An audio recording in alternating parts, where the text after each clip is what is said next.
Hello viewers, long time no see. A few announcements first. About the Civilization 5 Let's Play videos, I'm going to make another one, a one city challenge. And after that I'm putting Civilization 5 Let's Plays on hold. I grew a bit tired of the game. I'm playing it constantly for almost 10 months now. So I'm sure you will understand. But I'll be making a series of short videos describing the game mechanics, something that is still missing in the Civ5 video community. I think those will be very useful.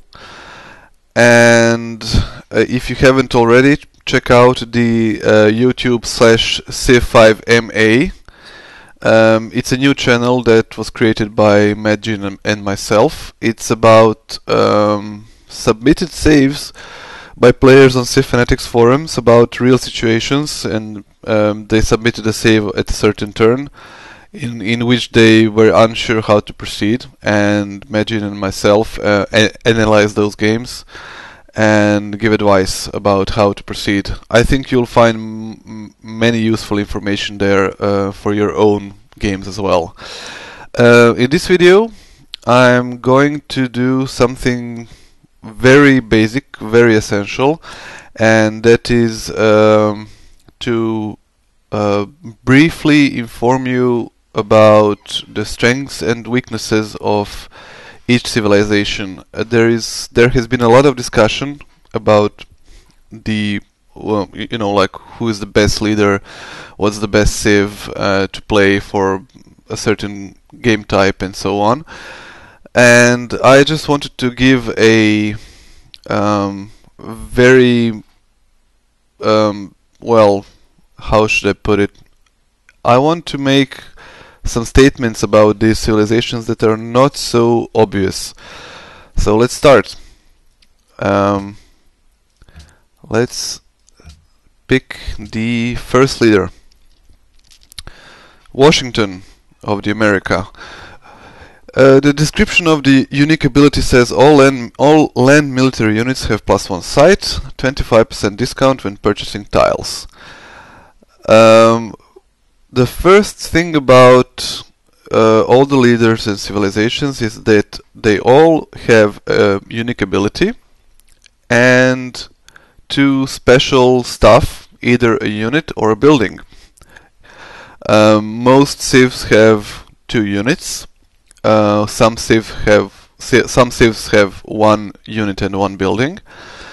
And I just want to say that you cannot look at these unique abilities and buildings and units separately. You need to look at them as a whole, because a lot of times either the units or the unique ability will seem weak compared to the others. And it's really important to take all 3 as one, and to see what these 3 combined give. And you'll realize that some civilizations that are supposedly weaker are actually quite strong if you combine all these 3. Anyway, so let's proceed with Washington.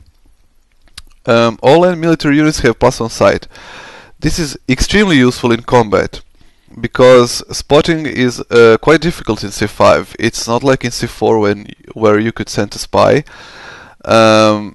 and the spy would have given sight to even into the other cities. And not only that, but in this game there is ranged attack, while there wasn't in Civ4. So it's really important to see what you can bombard. It's really important to see where the enemy units are at. And this is a very useful ability. It's very useful at start when you're scouting. You will find more ancient ruins, you will find more city-states, you will faster scout the whole map. And the +1 sight will serve you very well if you are going into any form of warfare.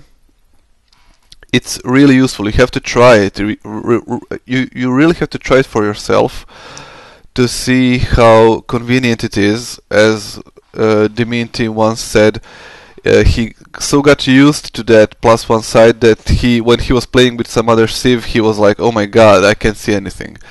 So that's really powerful. If you're playing as a warmonger, it's really useful. The 25% discount when purchasing tiles is it works now for both culture gains and money buys, so it's slightly better than it used to be. But in general, purchasing tiles and getting culture, getting tiles by culture is rarely a problem.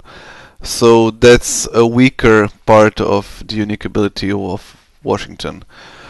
The unique unit is the B-17, which is a bomber, which comes very late in the game, but it's excellent at attacking cities and it can defend itself better from enemy aircraft. So if you're waging wars in the late game, in the industrial or even modern era, the B-17 is probably one of the best units you can have. Two reasons: one, there aren't many unique units at that stage of the game, and the other thing is that you will be probably mostly building bombers at that stage if you are going to wage a war.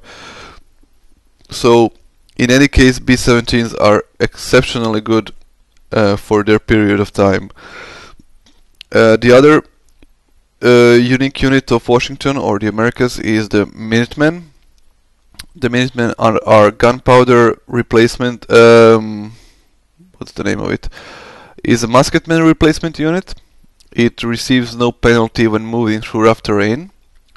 So these guys can be used to quickly abuse the hard and difficult terrain that's mostly present on maps like Pangea to gain the upper hand. This ability works for forests as well as hills, so it's slightly better in that aspect than the Inca unique ability, although the Inca unique ability works for all units. So the Minutemen are okay, they are not exceptionally strong, but combined with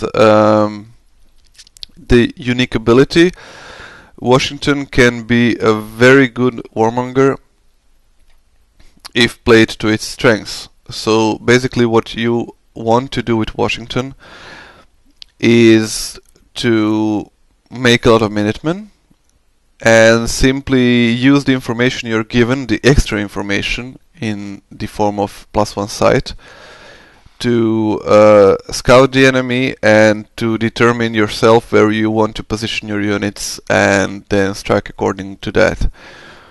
The B-17 will be always useful if you're going to wage a war in late game. It's a no-brainer, really. So overall, Washington is one of the slightly weaker civs compared to the others, but if you play aggressively, it will definitely pay off. Harun al-Rashid of Arabia. Its unique ability is +1 gold from each trade route, and oil resources provide double quantity. Its unique unit is the Chariot Archer, which is a knight replacement, and its unique building is a Bazaar, which is a marketplace replacement. The +1 gold from each trade route means that for every city you have connected to your trade route, you will get +1 money, +1 gold. This isn't very significant in terms of income, but it will help you connect your cities sooner. The trade route formula was changed a few patches ago, and if your capital is not size 7, and if the connected city is not at least size, I think, 4 or 5, you're actually going to lose money on the trade route. So this +1 gold enables you to connect your cities even if they are not as large as they should be, for getting positive income from trade routes. This will probably mean you can get roads and the wheel faster, and you will having a connected empire that early can be really beneficial. Roads really help the movement of units and so on, and workers as well. Oil resources provide double quantity. This is not as much a trouble as it was before, because oil was scarce a few patches ago, but it's now very abundant. Still, it only is available in certain parts of the globe, so if you are lucky and if you get a lot of oil, you can sell it. 5 oil goes for 225 gold for 30 turns. That's on the standard map, standard speed. Or for, I think it's 6 gold per turn, 7 even, if you're friendly. So Harun al-Rashid can make a lot of money from oil, or he can simply build more tanks, airplanes, and so on. So it's not as a spectacular bonus, but it can provide either income or a larger military in the later stages of the game. The Chariot Archer, its unique unit, is a knight replacement and a very good one. It has a powerful attack. It's a range attack. It's not vulnerable to pikemen like other horse units, and it can retreat after attack. So it's a slightly weaker version of the Kashyyyk, and considering it doesn't require, I think it doesn't require horses. Maybe it does. I'm not sure, but it requires horses, right? But in any case, it's really good. It's really powerful. The only downside is that it doesn't promote well, because it promotes to cavalry and then tanks, which both units are melee units. So all the ranged bonuses from the Camel Archer are wasted. But still, for that stage of the game, where the medieval era and the early Renaissance, when you will be probably doing most of the expansionist wars, it's an excellent unit. It can replace catapults easily for as siege units, and overall it's an excellent unit for whatever you want to do, either defensively or offensively. The Bazaar, the Arabian unique building, is one of the best unique buildings in the game. When built, it provides any luxury resource that has been claimed by the city it's in, provides another copy of that same resource. So for example, if you have marble in your city and you have a bazaar, you have 2 marble available for trade. So basically you can either sell double amount of resources, of luxury resources, or you can keep the unique ones and sell all the duplicates. So Arabia is one of the financially most powerful civs, if not the most powerful in the game. Arabia is also exceptionally good for one city challenges. Because of the bazaar, you will be able to sell lots of happiness resources you won't need, and with that money you can either rush buy buildings or buy city-states and so on. Montezuma of the Aztecs, its unique ability is that he gains culture, empire-wide culture for every enemy unit killed, and it has a unique unit, the Jagger Warrior, and it has a unique building, the Floating Gardens. So the unique ability works in a way that any unit, including a barbarian, you kill will get you culture, and at first the culture gains will be small, but as the game progresses, as the units you kill are of a higher attack level, you will get more and more culture. So it kind of scales with the game turns passed, and if you are in wars often, it's going to pay off. It's a really nice boost to your culture, and if you're warring constantly and killing enemy units, it will provide a steady income of culture. It's not ridiculously overpowered, but it does what it says, so you will be gaining a lot of culture from it. The Jagger Warrior, the unique unit, is the only warrior replacement unique unit, so it's the first in the game. You actually start with one. It's not exceptionally powerful. It does receive a 50% bonus when attacking out and into a jungle. So it's really powerful in the jungle, but in this game there aren't many jungles, not like in Civ4. So it's rather weak and easily replaced. The other benefit of this Jagger Warrior is that it heals 2 hit points upon killing an enemy.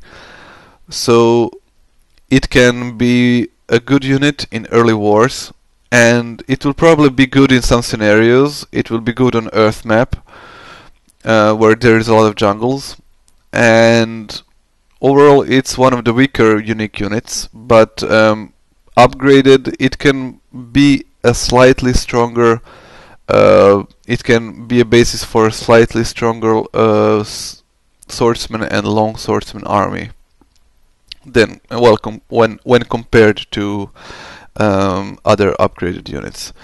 The floating gardens, the unique building, provides, it's a granary replacement, no, watermill? It's a watermill replacement building. In addition to the usual watermill bonuses, it can be built if the city is adjacent to lakes, not only rivers like the watermill. And it also provides, except for the 2 food and 1 hammer that the usual watermill gives, is it provides plus 15% growth. So if you're aiming to create really big cities, especially if coupled with an aqueduct, the floating gardens are exceptionally good for that. So Montezuma is one of the better civilizations to go for cultural victory. The usual strategy would be to create 1 or 2 cities and then wage wars, create puppets, because puppets do not increase social policy costs, and use the floating gardens to boost your cities to very high levels of population. And so you can run a lot of specialists, especially cultural specialists. So Montezuma is also one of the, well, he's mediocre in power, but he's easy to play with. He's easier to play with than like Washington, because Montezuma's unique abilities and buildings are, well, they're kind of self-sufficient. You can do one without the other.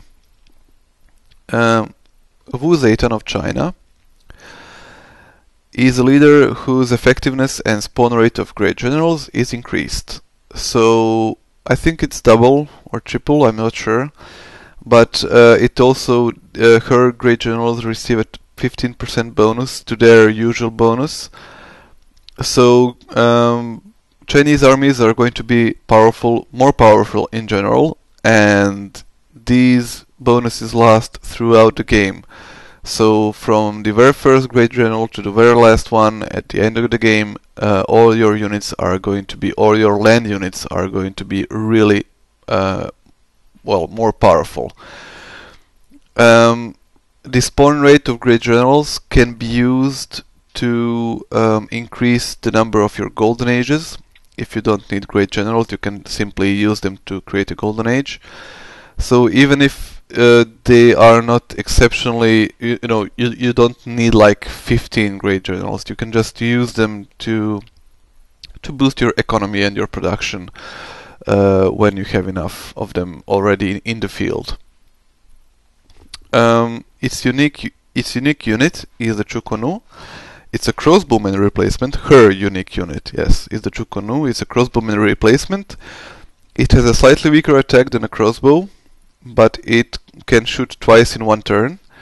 So it's exceptionally good for either attacking or cities or defending from cities. I think historically it was used as a defensive unit formation, not as an offensive one. But you can use it in whatever scenario you want. They are very good in the field as well. They can quickly decimate enemy units of their era. And it's not unusual for China to be able to wage wars, offensive wars even without iron and long swords or swordsmen, just because of the Chukonu. Its unique building, the Papermaker, is a library replacement, and it costs no upkeep money. and generates 2 more gold compared to the usual library. So in overall it generates 3 gold more than the usual library, because the library also costs 1 gold to maintain. It was slightly changed, but it's still very powerful. It's one of the better unique buildings in the game still. So how to play Wu Zayton? You can do whatever you want. Both her unique ability and her unit and building are flexible. You can use them either for defense or offense. The library, the Papermaker will obviously be more beneficial if you have more cities. But it's really up to you. Wood Zayton is one of the generic civilizations which fare well in both peaceful games and warmonger games. Ramses II of Egypt. His unique ability is a 20% bonus production when building wonders. This includes national wonders as well as the world wonders. And it has a unique unit, the Chariot Archer, and the War Chariot. Sorry, it's a Chariot Archer replacement. And its unique building, his unique building, is the Burial Tomb. The bonus is, well, it's rather obvious. It's very powerful if you want to be building a lot of wonders. So it's slightly more powerful on easier difficulty levels, where you can actually grab the wonders you want easier, faster. But these bonus stacks with marble and the social policy from tradition, so you can get a really high wonder production bonus with Ramses. It can be often seen that you can build a wonder faster than you can build some building with Ramses. So if you're playing as Egypt, you do want to incorporate world wonders into your play style, because otherwise it's a wasted unique ability. But you know, it's a flexible game, you don't have to. The unique unit is a Chariot Archer replacement unit. It's a War Chariot. The difference is that it has 1 more move, and it doesn't require horses to build, which is strange. But since it's depicted as having 2 horses, the chariots are much weaker than they used to be in Civ4. They still have their uses, especially if you are playing on some other map type other than the standard ones, or if you are simply lucky and spawned in a very flat area of the world. The Chariot Archers have a very hard time moving into rough terrain, so their movement there is wasted, and they also receive a penalty when shooting into rough terrain. So overall, it's a good unit if you have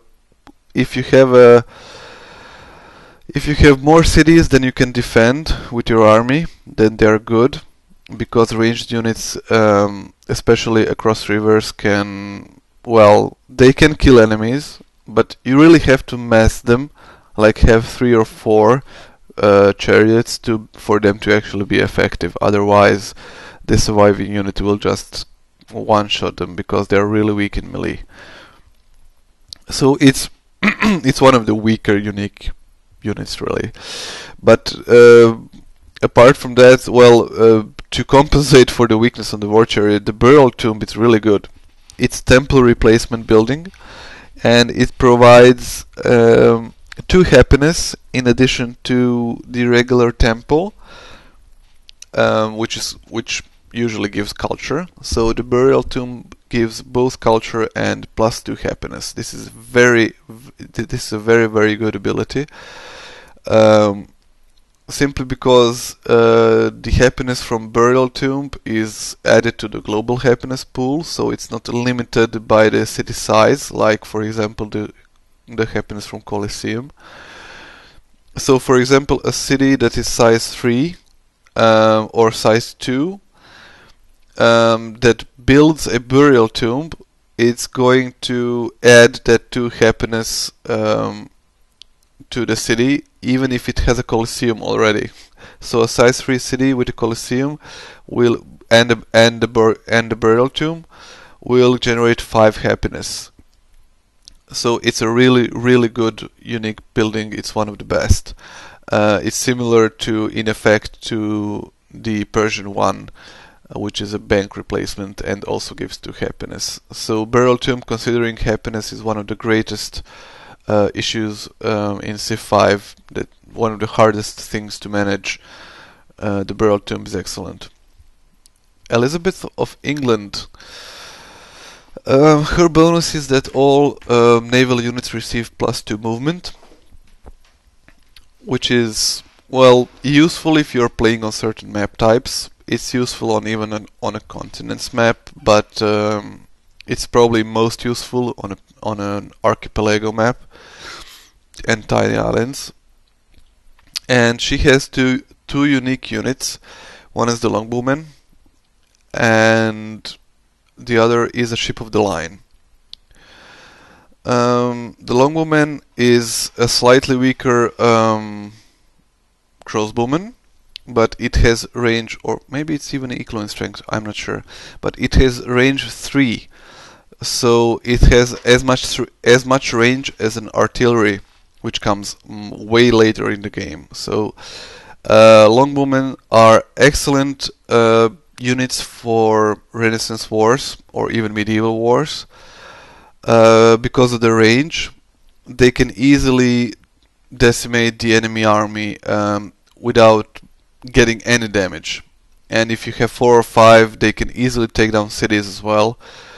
The only difficulty with Longbowmen is that if the cities you're attacking are behind multiple hills, because in that case they have no line of sight.